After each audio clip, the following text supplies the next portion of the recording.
കെ.എസ്.ഇ.ബിയിൽ നിയമന നിരോധനം. അസിസ്റ്റന്റ് എഞ്ചിനീയർമാരുടെ ഒഴിവുകൾ പി.എസ്.സിക്ക് റിപ്പോർട്ട് ചെയ്യേണ്ടെന്ന കെ.എസ്.ഇ.ബി തീരുമാനത്തിന്റെ കത്ത് റിപ്പോർട്ടറിന് ലഭിച്ചു.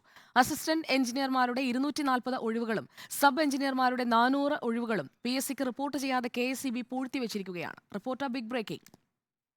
കേരളത്തിലെ വൈദ്യുതി വിതരണ മേഖല സമാനതകളില്ലാത്ത പ്രതിസന്ധികളിലൂടെ കടന്നുപോകുമ്പോഴാണ് നമ്മുടെ സെക്ഷൻ ഓഫീസിലെ ഏറ്റവും പ്രധാനപ്പെട്ട തസ്തികയായ അസിസ്റ്റന്റ് എഞ്ചിനീയർമാരുടെ ഒഴിവുകൾ റിപ്പോർട്ട് ചെയ്യേണ്ടതില്ല എന്ന തീരുമാനം കെ.എസ്.ഇ.ബി എടുക്കുന്നത്. ഗുരുതരമായ വൈദ്യുതി വിതരണ പ്രതിസന്ധിയിലൂടെ സംസ്ഥാനം കടന്നുപോകുന്നതിനിടെയാണ് കെ.എസ്.ഇ.ബിയുടെ നിയമന നിരോധനം. അതും ജനങ്ങൾക്ക് നേരിട്ട് സേവനം കിട്ടേണ്ട അസിസ്റ്റന്റ് എഞ്ചിനീയർമാരുടെ തസ്തികയിൽ. നിലവിൽ 240 ഒഴിവുകൾ കെ.എസ്.ഇ.ബിയിൽ നിലവിലുണ്ട്. 2026 ആകുമ്പോഴേക്കിത് 700 ആകും. ഒഴിവ് റിപ്പോർട്ട് ചെയ്യാത്തതിനാൽ പി.എസ്.സി ഷോർട്ട് ലിസ്റ്റ് ചെയ്ത് വെറും 6 ഒഴിവുകൾ മാത്രം.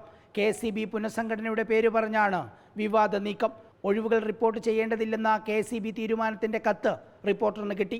സബ് എഞ്ചിനീയർമാരുടെ കാര്യവും വ്യത്യസ്തമല്ല. നിലവിൽ 400 സബ് എഞ്ചിനീയർമാരുടെ ഒഴിവുകളാണ് കെ.എസ്.ഇ.ബിയിലുള്ളത്. അതും പി.എസ്.സിക്ക് റിപ്പോർട്ട് ചെയ്യാതെ പൂഴ്ത്തിവെച്ചിരിക്കുകയാണിപ്പോൾ. വൈദ്യുതി വിതരണത്തിലെ സാങ്കേതിക തകരാർ പരിഹരിക്കേണ്ട ജനങ്ങളുമായി നേരിട്ട് ബന്ധപ്പെടുന്ന തസ്തികയിലാണ് ഇത്രയേറെ ഒഴിവുകൾ. ഇതും 2026 ആകുമ്പോഴേക്ക് 1000 ആകും. അങ്ങനെ അസിസ്റ്റന്റ് എഞ്ചിനീയർമാരുടെയും സബ് എഞ്ചിനീയർമാരുടെയും കൂട്ടിയാൽ 2026 ആകുമ്പോഴേക്ക് 1700 ആകുമെന്ന് ചുരുക്കം.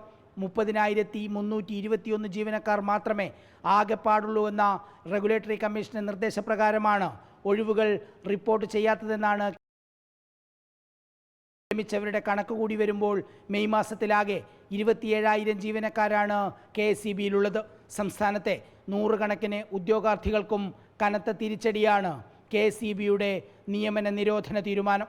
സംസ്ഥാനത്തെ വൈദ്യുതി വിതരണത്തിൻ്റെ ആണിക്കല്ലാണ് നമ്മുടെ അസിസ്റ്റന്റ് എഞ്ചിനീയർമാർ.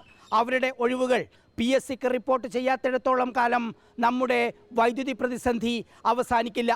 Reporter TV. Prasad, in reporter, Thiruvananthapuram.